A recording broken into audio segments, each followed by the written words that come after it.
Hello, everybody. Welcome back to Rambling RunOff. I am your host, Robert Rios, here to give you the sports news I think you need to hear. Yes, we are here to give you the hot and ready sports news that's been going around the country, going around the world by storm, of course. And of course, on top of that, we got just kidding. Today it's just me today. Danny's still celebrating his birthday. Congrats to him. Happy birthday, bro.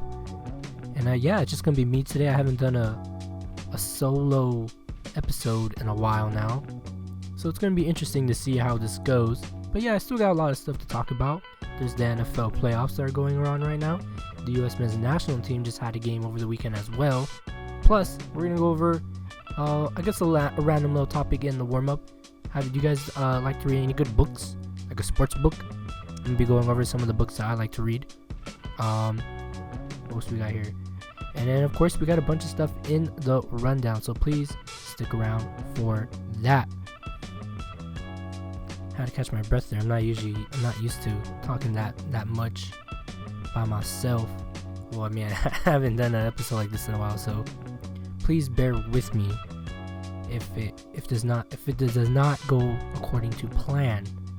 But we will figure it out. It's been done before. Solo shows ain't that much difficult. The only thing is now I'm just talking by myself. And to you guys, whoever that is, thank you for listening. Once again, I am your host, Robert Rios from Rambling RunOff. But I think we're gonna maybe skip over what we've been up to. Well, actually no. What have I been up to? Just been golfing. We want to go hang out with Danny for his birthday. We'll talk about that when he comes back next week for our show. But we've just been having a good time. It's been a little bit of not stormy, but rainy weather around in my neck of the woods. So it's been quite chilly in my house, but it's okay. I have like a million blankets on top, so it's all good in the hood. But if you guys are ready, we will be going over the NFL playoffs first, in which we're gonna go over the divisional round that just happened over this weekend. Let's see, I can't do this. I've done it before, but it's been a hot minute. But anyways, on September 20th of January, we had the Houston Texans face the Baltimore Ravens, in which the Ravens were victorious 34-10. The Ravens dominated the second half after the teams finished the second quarter tied 10-10. Looking at the quarterback battle, we had Lamar Jackson, who went 16-22, 152 yards, and he scored 2 touchdowns. Jackson and the Baltimore Ravens pulled away in the second half for a 34-10 win over the Texans this past Saturday, and giving them their chance at the AFC Championship game. It was only the second victory in 5 playoff games for Mr. Lamar Jackson.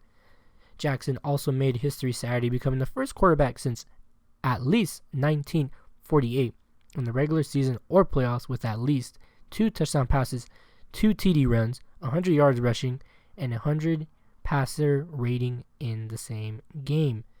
This was somewhat of a big deal. If you haven't been following Mr. Lamar Jackson, he kind of fell off a bit the past couple of years. He had a good hot start, and then a guy named Josh Allen kind of took over the role of the better of the rookies. And this is kind of Jackson's kind of return to the limelight of sorts, considering they've made it to the playoffs, but they've lost lots of games. And it's like, you guys are so good, and then you guys, lay a fat egg. But no, this time it's a little bit different. The Ravens had a good, they weren't on fire going into the playoffs, but they were still a dominant team that was kind of fearful with the ball in their hands. And they got themselves into this championship game. So we'll have to see how they do there. On the other side of the ball for the Houston Texans, we had the rookie sensation CJ Stroud. He went 19-33 and threw for 175 yards.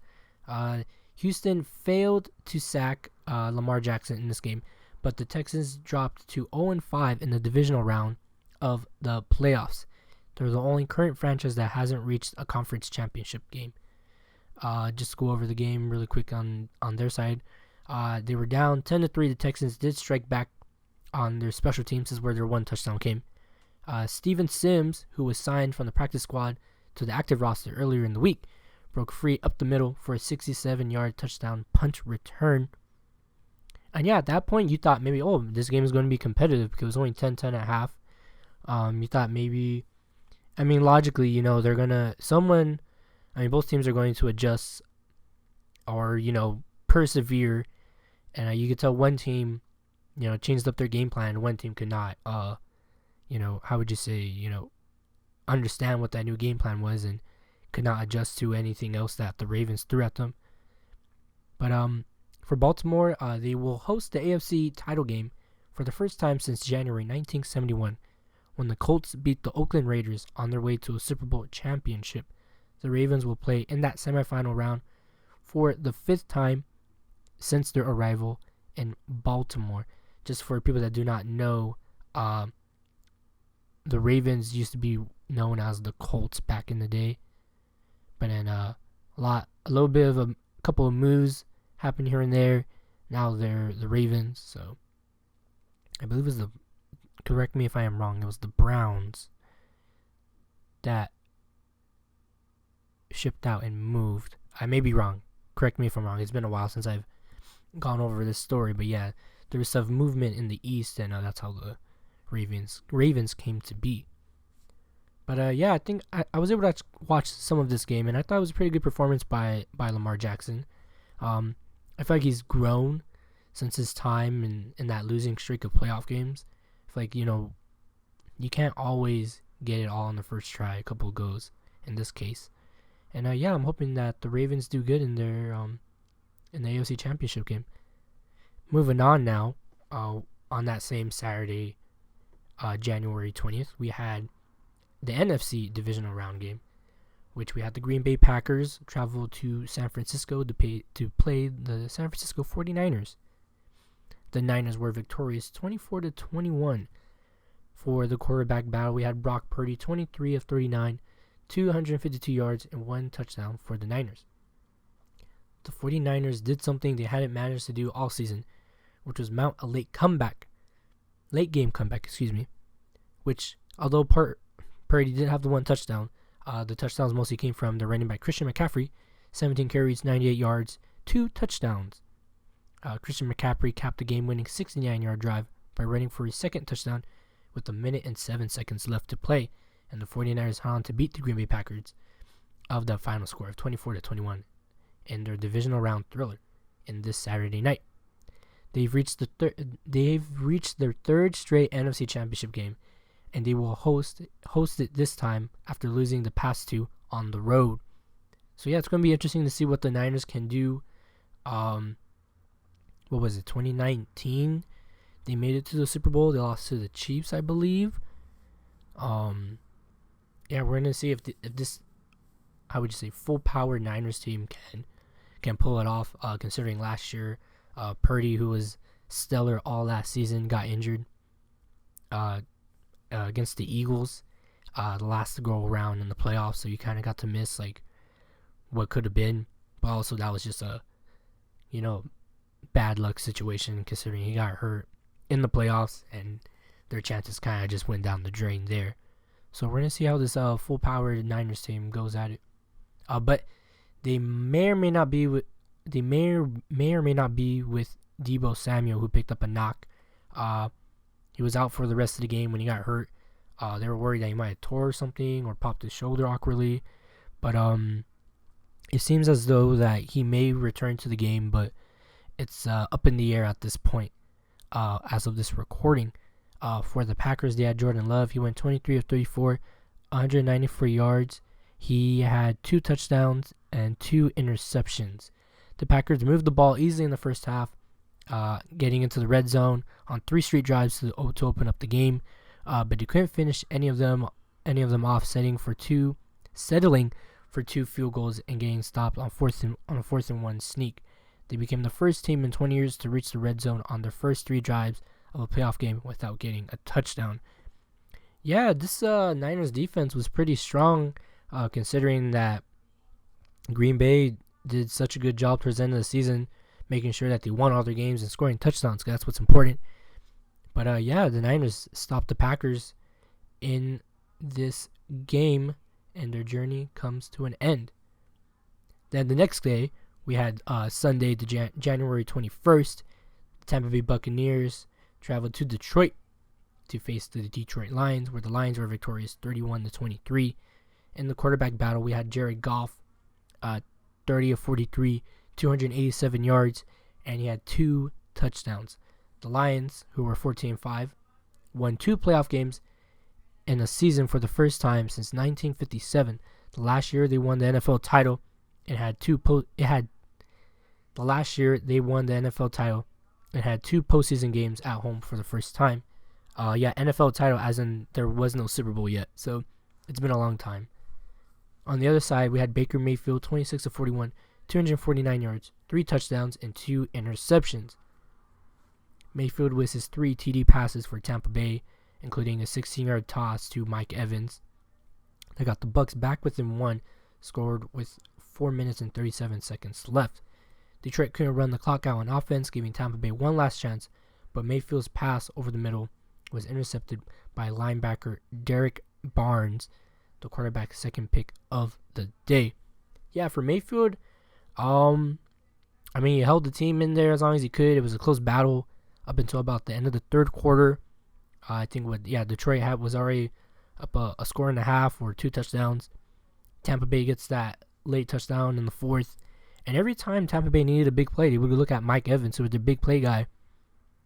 And for some reason, Detroit just could not get it. I think it was like 4th and 15. And somehow, some way, they threw the ball to Mike Evans and he got the first down. It's like, how do you not block this guy? How do you not cover this guy down the field? You know they're going to throw it to him. But hey, I digress. But that last drive where Mayfield could have taken them down the field and possibly gotten them a game-tying touchdown. I don't know what he was thinking. He tried forcing that throw. I think maybe he was trying to throw it over the top to his receiver, but he just did not. I don't know.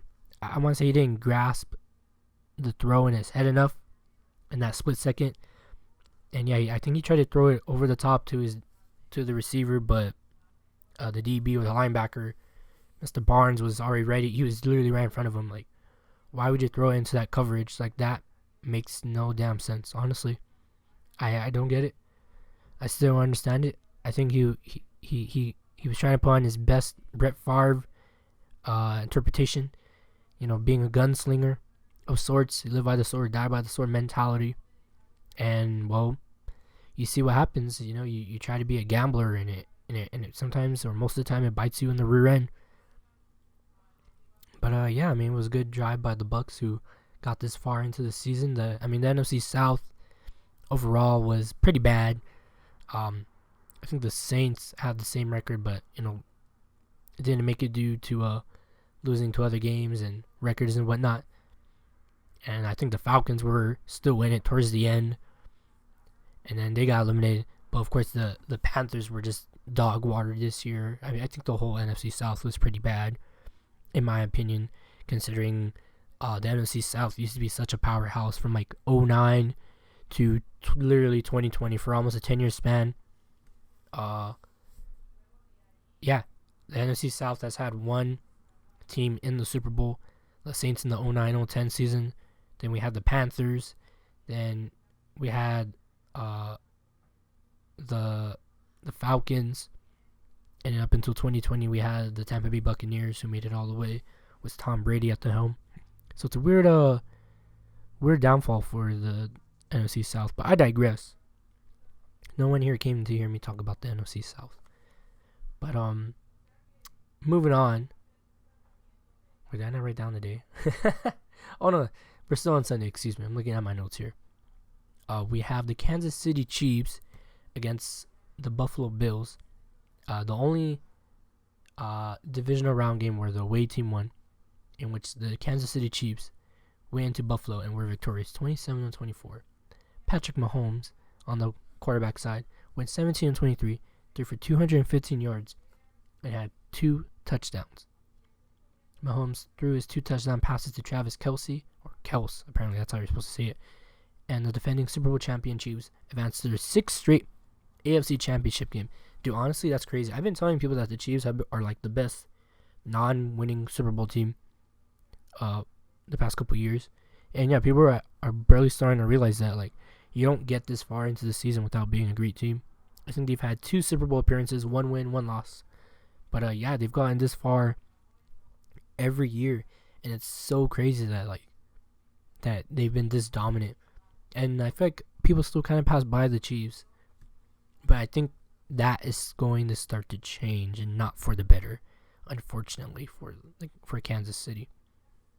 Mahomes passed his first test, winning his first true road playoff game, not including the Super Bowl neutral site series, and improving his postseason record also to 13-3. So that was also a big deal, his first road, because all the other games I believe were Kansas City was the home team. So congrats to him on this feat as well.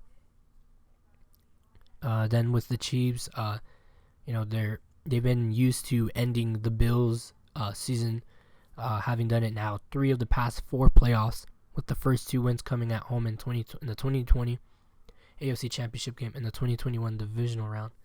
Yeah, it's pretty crazy to think about that the Chiefs and the Bills have faced each other that many times in all those years that the Chiefs have been playing in the AFC Championship game. There was the game where, I think it was the overtime game, where the Chiefs scored just off of their first drive, and the Bills just kind of just stood there like, all right, but what about us? Like, are we not going to get a crack at the ball? And I think they changed the rules because of that. I mean, it's not the first time they've done that. I think in 2009, the rules kind of changed when the Saints did that. They kicked a field goal to beat the Minnesota Vikings in overtime. Because the NFL, for some strange reason, is giving the idea that when you kicked the ball, that was your position. So you're telling me we have to gamble like super duper hard in order to obtain the ball still. And this where it's doing an offside or a squib kick of some kind, and hoping that you receive the ball. Cause that's already a gamble. Like doing an offside kick, like during the run of play when the clock is technically running, in quotations. Okay, that makes more sense. But not when you're starting off a game or going into overtime. Alright, halftime, any other time during the game, alright, sure, you can do whatever you want. But I guess, I don't know, they're trying to implant this idea that that was your possession, which I think they did fix, which now it's just like a longer last one not to score wins. No, last one to score wins, basically. Sorry, because if you don't score, then you lose. It's kind of hard to explain in my opinion. But yeah. On the other end, the Bills, they had Josh Allen, 26 of 39, 136 yards, 1 touchdown. Sorry, I have my notes here. I'm already getting tired. His team-leading 72 yards rushing increased his career playoff total to 563, the second most among NFL quarterbacks in league history, and trailing only Steve Young with 594. Josh Allen, after the game, did say he blamed himself for having Buffalo's finals drive stall at the Chiefs' 26 following 2 incompletions. The last a throwaway after he was flushed out of the pocket. So, quick recap. Josh Allen throws away the ball, incompletions. Now you got to kick a field goal to hope he tie the game. And they had their kicker go out there, who shall not be named, respectfully. The ball goes up. It looks like it's about to sneak into that right corner, and you just see it drift wide right. And those are just the 2 damned words in all of Buffalo: wide right, wide right. And yeah, that's how the Bills season ended. I mean, Josh Allen, he said it wasn't all on the kicker. No one bullied the kicker, even though everyone loves to jump onto the kicker. I guess it's just easy because people think it's easy doing all that type of stuff. But yeah, man, you're right. I mean, in sports, it's woulda, coulda, shoulda. And you live and you learn, and you hopefully try to, do better the next time around. And we'll have to see how the Bills respond from this. They have a lot going for them. They have a great fan base. Hashtag shout out Bills Mafia. Hashtag Bills Mafia. And yeah, let's see how they respond. They got, like I said, a lot going for them. They have a great team, great fan base. They got a stadium coming very soon. I was hoping that they would probably get that done before the FIFA 2026 World Cup that's coming here in the U.S. and maybe we'd see some soccer being played in the summer in Buffalo. But one could wish. But yeah. If you guys have not been keeping track, we now are down to the final 4 teams in NFL. Championship weekend of sorts will be played Sunday, January 28th, with the AFC Championship game. Starting off first, we have the Kansas City Chiefs facing the Baltimore Ravens. The game is at 3 p.m. Eastern on CBS. And if you're asking me who do I think is going to win this game, I don't know. I'm kind of going for Baltimore. All the theorists, all the pundits, all think Baltimore might take it due to the fact that the Super Bowl colors are also purple.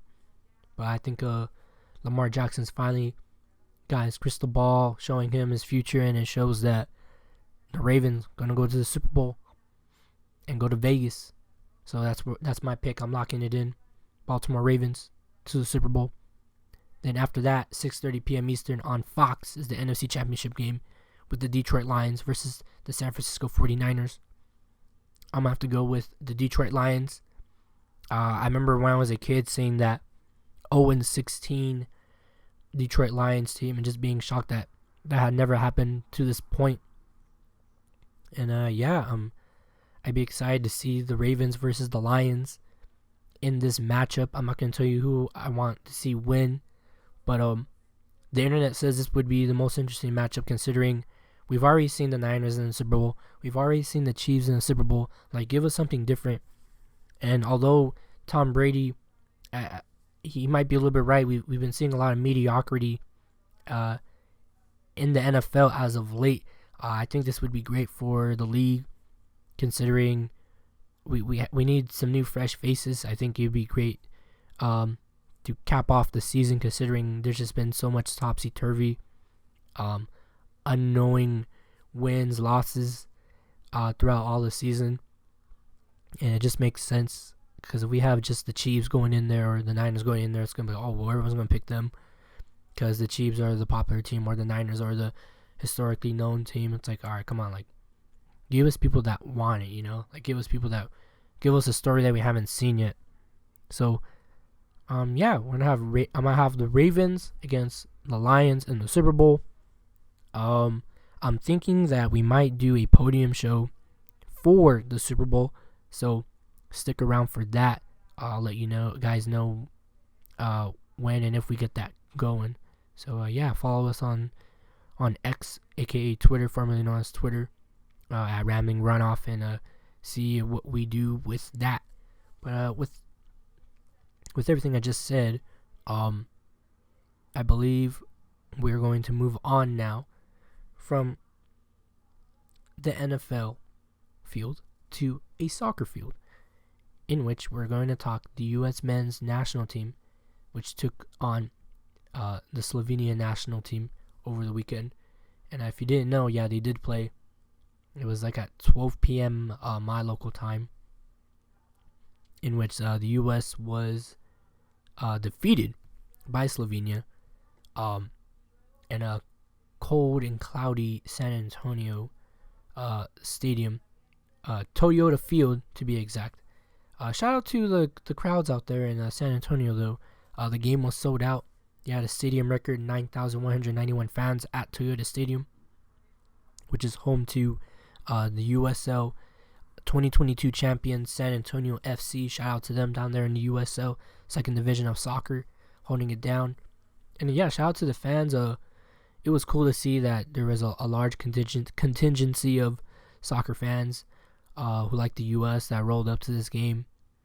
I wouldn't expect it. It's a small stadium, which is okay. But considering that San Antonio FC has their own stadium in the second division is impressive other than itself.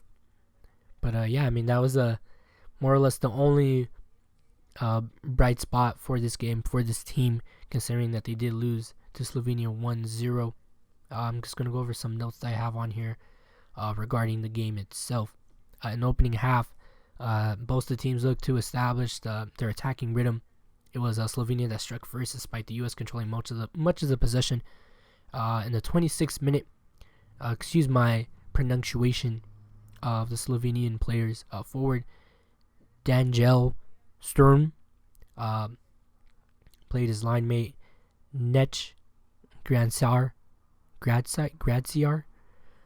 through behind the US defense when Gradziar found running room into the left side of the 18-yard box and placed a low finish past goalkeeper Patrick Schulte.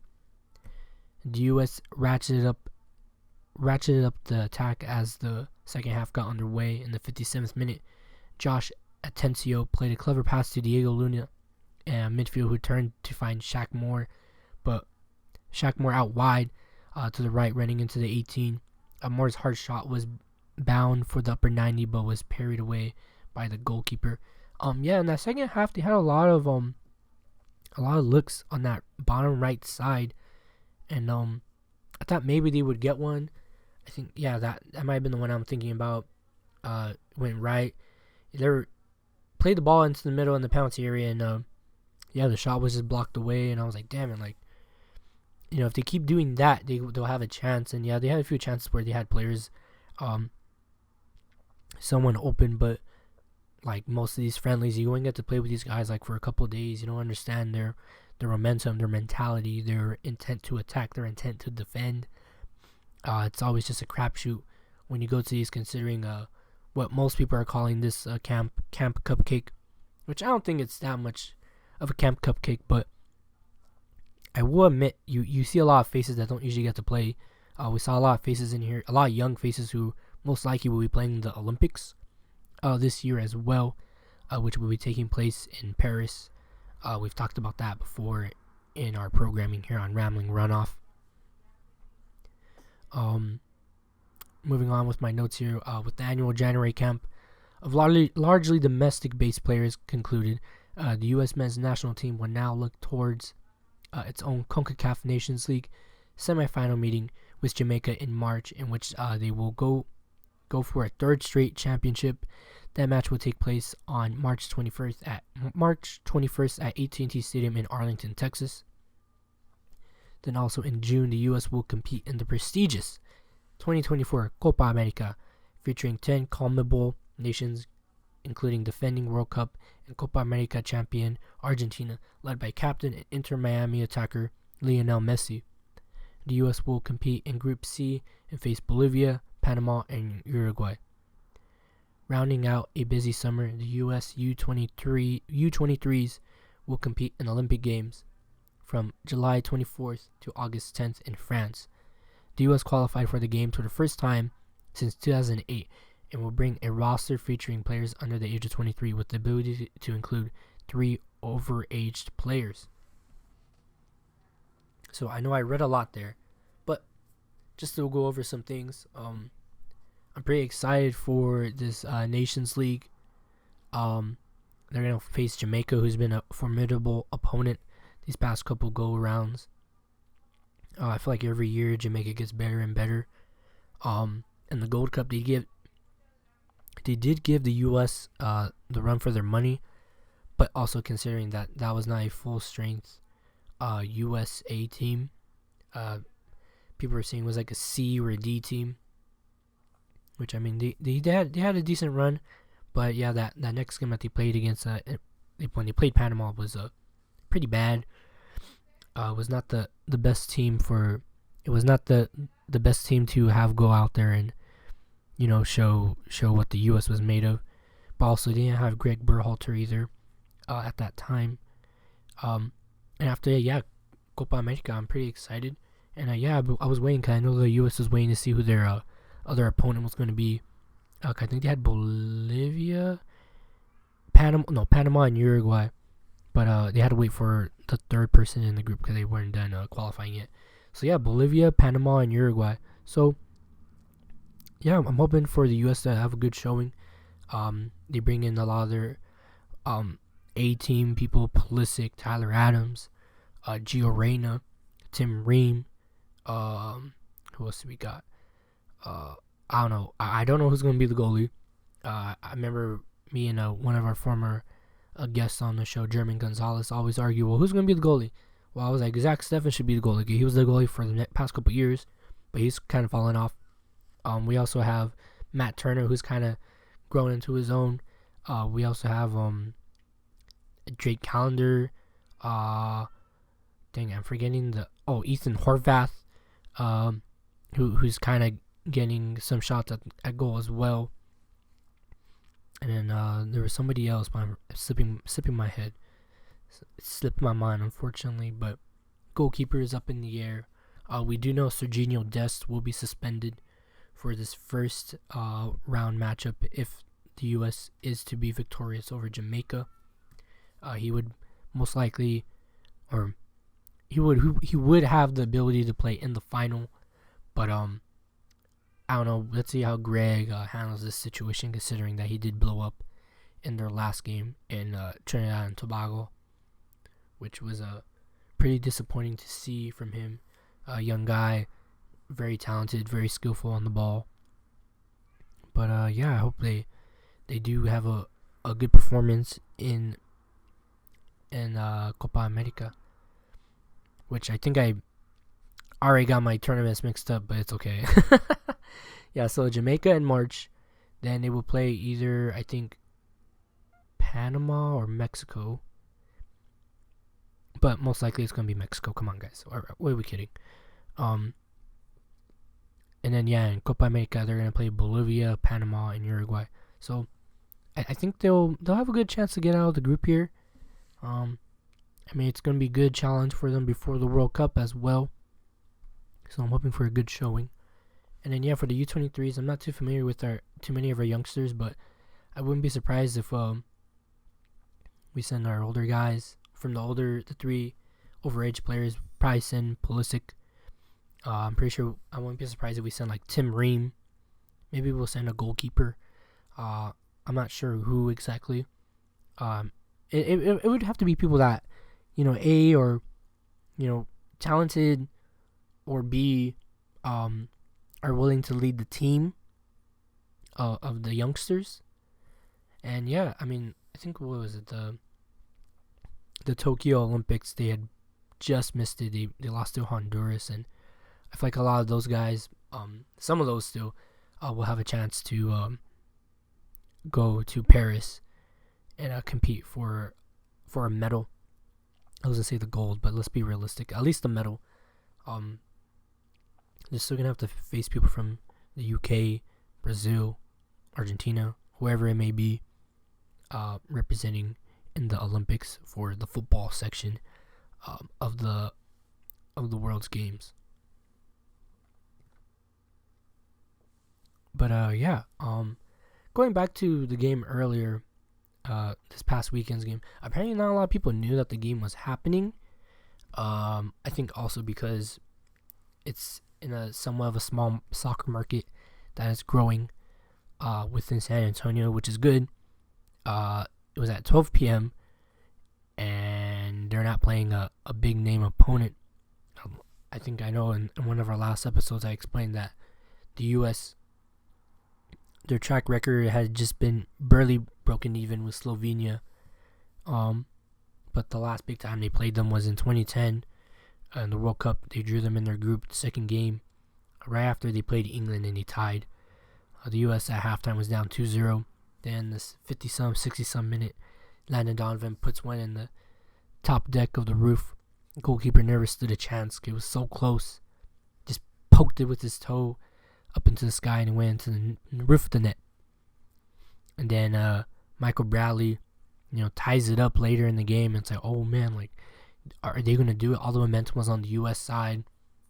They had so much speed and prowess that the Slovenians just couldn't keep up. And then, of course, in like the 80-some minute, I think Moadu, gets the would-be game-winning goal, and it gets called off because the ref didn't know how to do his job. And it's like, bro, why would you call foul when there was nothing there? Like, come on, man. Like it really killed in. To my knowledge, that ref is no longer working, so he's no longer refereeing games. But but I digress. It was a shocker, and let's go. I didn't even get to this. Did I forget to go over the lineup? Let's go over the lineup. I forgot to do that.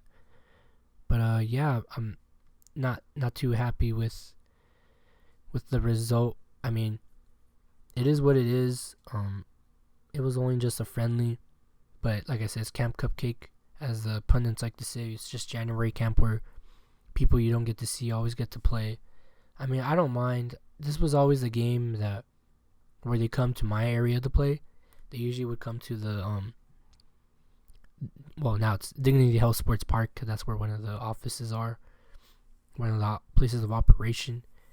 But yeah, here we got the starting lineup here. In goalkeeper we had Patrick Schulte, we had DeJuan Jones, Diego Luna, Aiden Morris, Brian White, Timmy Tillman, Miles Robinson, Sean Sadasky,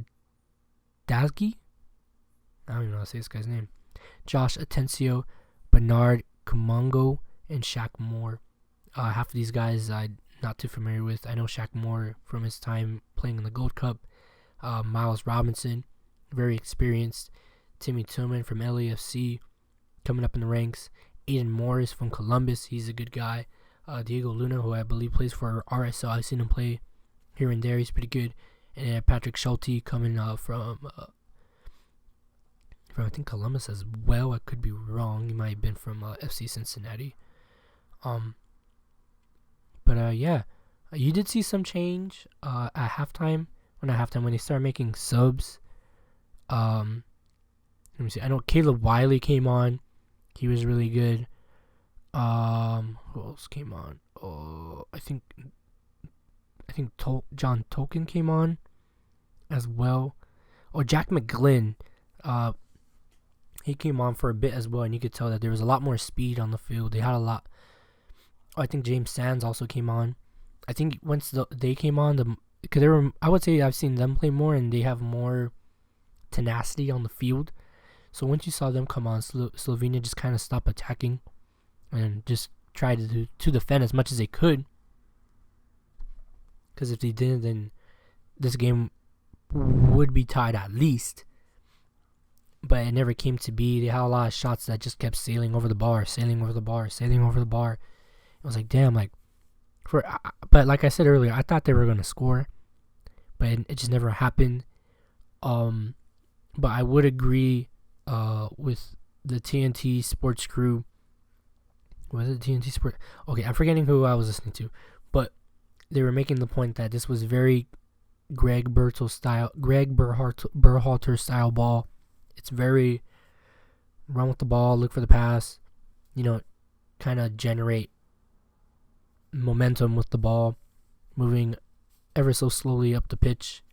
But I get what they mean by that. It's not bad, but it's like you're not allowing the players to, express themselves to the point where, obviously we don't have a Neymar on this squad where they're going to dribble past everybody. That's just not happening. I mean, we've seen it happen, but we don't have anyone where watch out for him, he's going to come and get you. Okay, we don't have that guy necessarily, but I don't think it's asked for necessarily by Greg Berhalter. So you're not going to see that individual skill be highlighted all the time. And when you do, it's going to shock you, really. I remember last year when the U.S. played in the Leagues Cup semifinal against Mexico. You saw Dest, you saw Gio Reyna ball out. They're quick with the ball when they run. But I think when they do that, when they do those quick little things by themselves, Tim Weah does this too, and Pulisic on his best day, leave everybody behind. Once they start running, it kind of throws off the game plan a bit for these guys, for the rest of the team, because they're not ready for it. They're waiting for the formulaic instructions that they were given.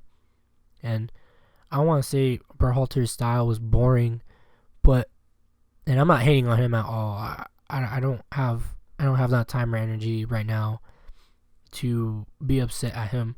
I'm not going to be like the rest of the internet, just getting on top of his back. But I think, yeah, if he were to let the players kind of open up more of their own style, we might see something a bit different. I'm not exactly sure how much more to explain about that. You kind of saw that in the World Cup as well, where, they were trying to play their game plan, but once, the other team kind of figured it out, it was kind of like, all right, well, now what?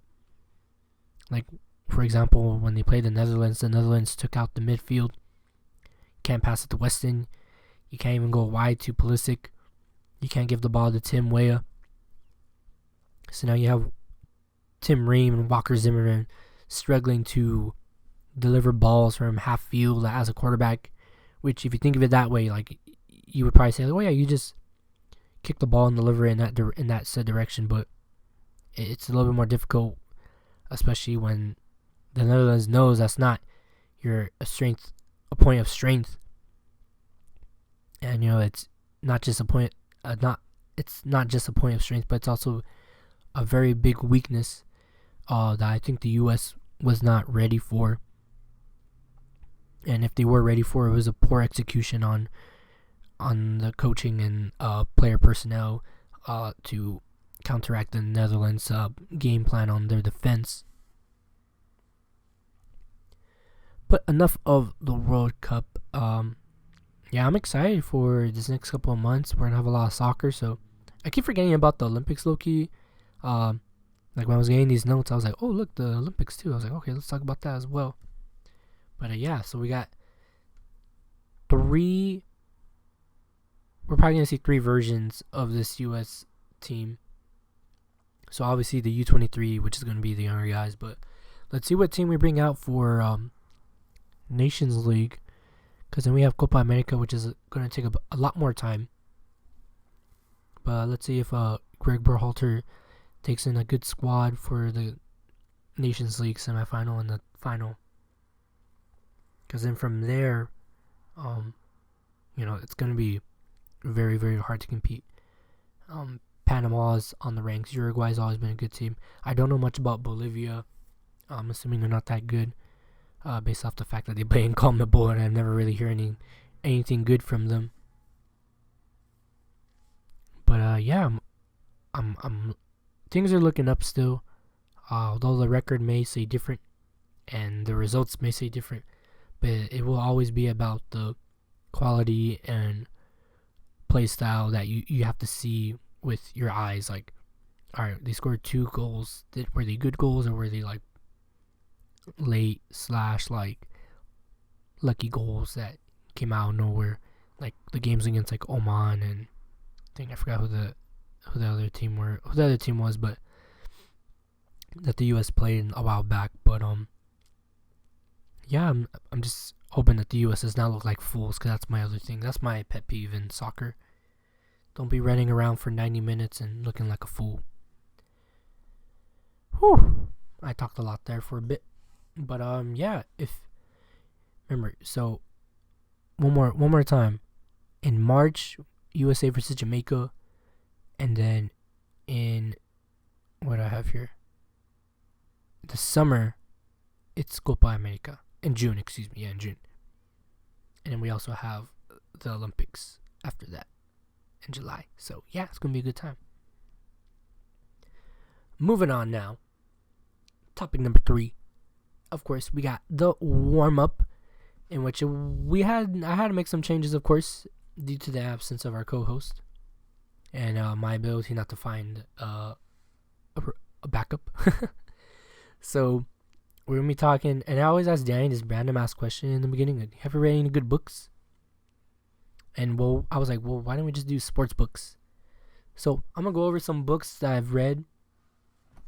Not as of late, because I'm not a big book reader as I was as a kid, or even in high school, or even in college, if I'm gonna keep it a buck. But I read a handful of different sports books. I mean, there's a lot of good books out there, honestly. I do like me some good literature. If you guys don't know, I do have a journalism background, so I'm not scared of words, bro. And that's weird. That's the reason why I have a podcast. I like to talk. I like to write, and yeah, journalism. Let's go. But anyways, so Sportsbooks is this week's warm-up topic. So I'm just gonna go over some books that I've read, and maybe you guys can tell me if you guys read any good sports books or any books in general as well. Please leave it in the comments somewhere, Spotify, Twitter, Instagram, wherever, maybe even TikTok. But yeah, I've read a good I'm already stuttering. I've read a good amount of books in my time. I'm just gonna go over a few of them right here. It took me a while to find this one, because I was like, there's a hockey book I read with some kid, and he writes, and he follows his like local middle school pee-wee team or whatever. And it took me a while, but it's called Slap Shots. It's by Gordon Corman. I read this book when I was like in 5th or 6th grade, maybe middle school. I'm not 100% sure, but I read it in my time in my intermediate school. And I'm gonna read you the summary. The Mars Stars are a good team. They're tired of the Martian jokes. So what if they have a player who can't skate backwards and another who can't skate forward? So what if they have a coach who calls everything a whatchamacallit? They know they can prove to the league that they belong there, no matter what obstacles stand in their way. Join school writer Chipmunk Adelman in his hilarious series as he follows his hometown hockey team, the Mars Stars, and chronicles their struggle to earn some respect in the Waterloo Slapshot League. Not to be confused with the adult version of Slapshot. But yeah, I remember this book somewhat vividly because I feel like the description of it was like pretty good.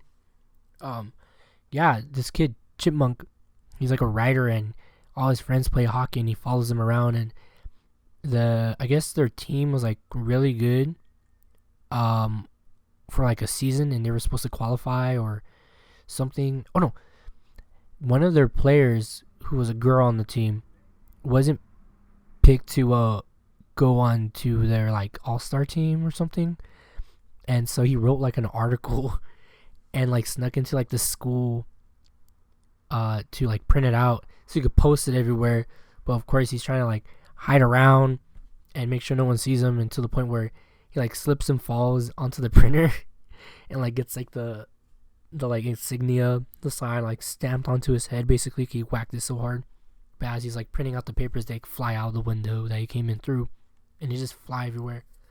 But like that's where the story kind of starts itself. So all those flyers flew everywhere, and it happened to land into like a real newspaper place, and they posted the picture and everything. I remember the description of it was like, yeah, it was the picture of his teammate, of his homie, but I guess he accidentally like focused it on the wrong person when he copied it. So everyone thought it wasn't the girl, it was like the boy, but everyone knew it was the girl. Obviously when you read the article, it's like, oh, it's like this person. So she like kind of blew up in a way, and like the whole point, they were trying to figure out like who snuck into the school or whatever, and then I think they made it to the final. But also, I mean, good foreshadowing. Spoiler alert if you guys ever find interest in the book. But anyways, I read this book a long time ago. Earlier on in the story, one of the players from the Mars Stars lost a hockey puck in their like padding, and then in the final they scored the game-winning goal because the hockey puck once again fell into his padding, and the puck slid down, and they scored the game-winning goal. But when they collected that puck, they realized that the puck that they were using was not the same puck that they were using in the game, in which most sporting events you have to use the puck and or equipment that was provided for said game that day. And they all looked at each other like quiet, because the puck that scored the goal was the puck that they had lost in the other game, in which the goal should not have counted. But the world may never know, so they took the win anyway. But yeah, they did end up finding out that Chipmunk found or was the one that went into the printer, because they wore a headband the rest of the time, so no one could see the big printer mark on their head. But they were getting bullied, and the headband broke during the game, and you could see it said like printer on it or whatever.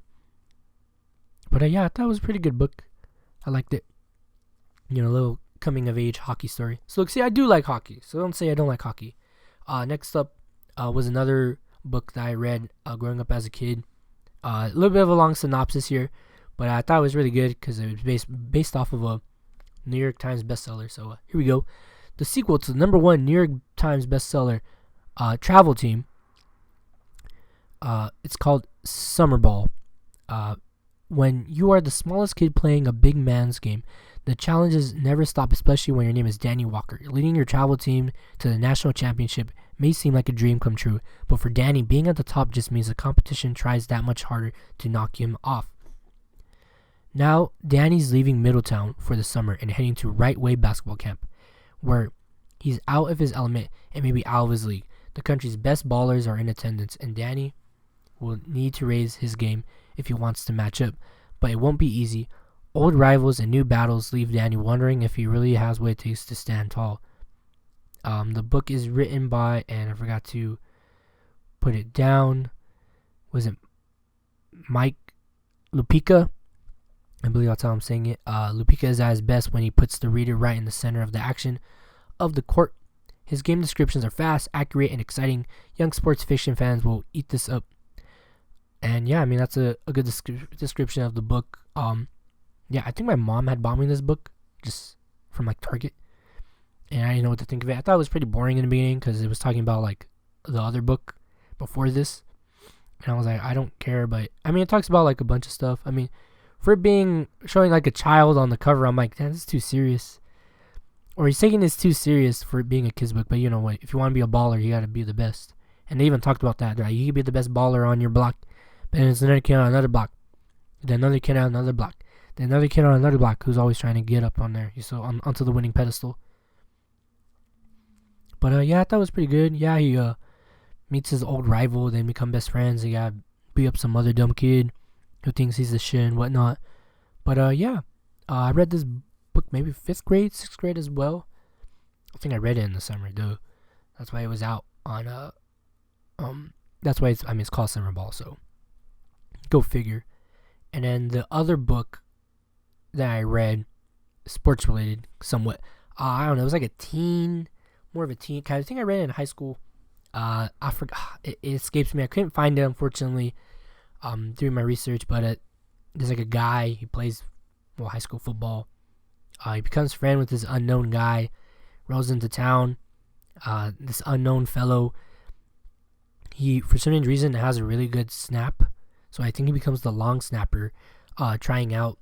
But he was like an oddball of sorts, if I remember correctly. If I remember from the book, is that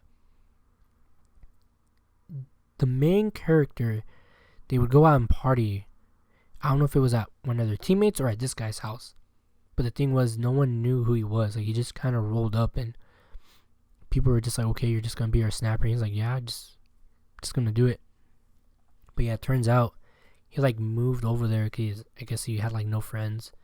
And the snapping part, why he became so good at it, was because like he knew he couldn't really run, he couldn't jump, he couldn't do nothing. So he dead ass just went into his backyard and just snapped the ball to the point where he was just perfect at it because he couldn't do much. And of course, like I said, it's more like a teen book. So he's like the main character's friends, like this girl who he's been friends with for like years since they were like kids. And then yeah, at some point they like start making out and they fall in love, I guess. But also, of course, it's a high school football story, and I think what it was, she was gonna go out with like the quarterback or whatever, or some other dude, and then they were just going back and forth.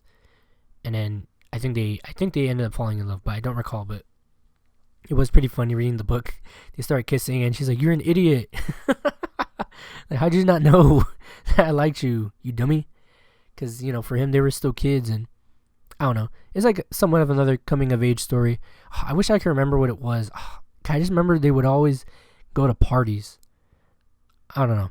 But, like I said, it's been a hot minute since I've seen that book. I wish, maybe after this I'll look for it, but I could not find it for the life of me. But, yeah. I mean, I've read it, like I said, I've read a lot of good sports books, a lot of books over the time. Just out of context of sports, one of my favorite books was a War Horse. There was also a film adaptation, which wasn't that good, but the book is pretty good. So if you guys want to go check that out. So yeah. Oh, I've also read Percy Jackson, so there's also that. And finally, we're going to make it to the rundown. Hey. This is why I don't always do solo shows. But hey, it is what it is. This is what I'm trying to do for a living, so it's all good in the hood. For the rundown, we're going to start off with some NBA news. Joel Embiid dropped 70 points this past week. Embiid is the 9th player in NBA history to score 70 or more points. Joel Embiid also set a career high with 18 points. He was 24 of 41 from the field, including 1 of 2 from 3-point range, and made 21 of 23 free throws.